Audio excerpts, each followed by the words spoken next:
bringing a level of foresight and strategic thinking previously unattainable.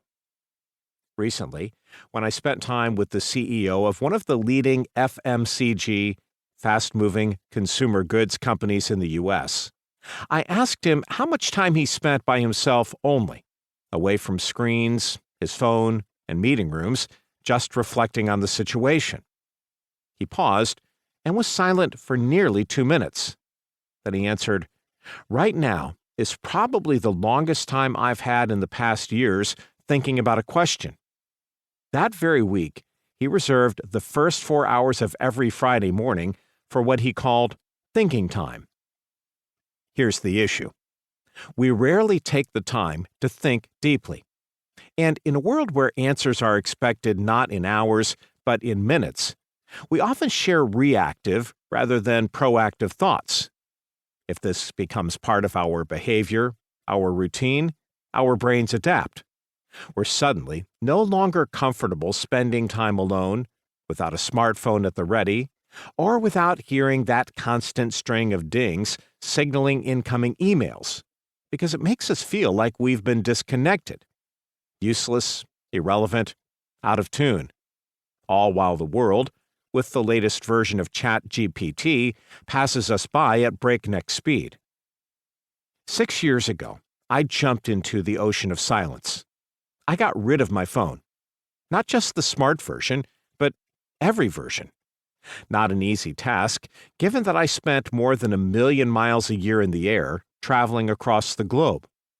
The week after the beginning of my detox, I experienced a sense of loneliness, emptiness, even despair. Something akin to what an addict might feel as they do the hard and necessary work of going through withdrawal. But over time, I felt my way of thinking change. My personal assistant told me I was much easier to deal with, not sending and resending the same orders repeatedly, as she expressed it. My clients even embraced the idea, at first thinking it was a joke, then realizing it might be a source of my creativity and balanced reflections. These pauses help us to put things in perspective, change directions, reflect, and simulate scenarios that may at first seem trivial, but once pondered, they often make a lot of sense. How can we possibly make any of these great calls if the speed of reply time is what is perceived as the KPI? Time after time, I've met great leaders out in the world, and many seem to have adopted pauses in their everyday lives, breaks in the busy daily calendar meant for intentional reflections.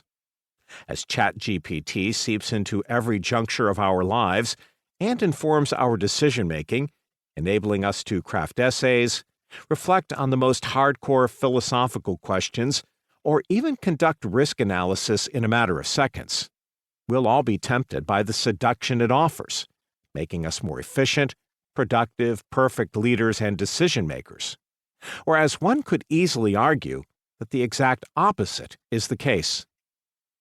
In Decision Intelligence, Thorsten Heilig and Ilhan Scheer build a compelling case for the world of tomorrow's version of decision-making. It's a world representing tools unheard of just a year ago. Yet it's also a world where cultures are struggling to survive, where personal interactions are a thing of the past, where budgets are even tighter, and where the legal implications have never been larger and the rewards smaller. The authors explore all of the potential wonders that AI brings to the table, the efficiencies that such technology offers, all while considering the flip side, the temptation to abuse it, the shortcuts, the assumptions, and the plain laziness. This book is a delicately balanced cocktail, mixed up with knowledge, insight, and experience worth tapping into before you're tempted to assume that all AI tools are of highest caliber and quality. Be warned that it will take you more than a few minutes to listen to the following book. Asking ChatGPT, the chatbot informed me that it would take 262 minutes total. That's a lot if you evaluate things in terms of speed over quality. But if you believe that quality content and time is the most important asset of our day and age,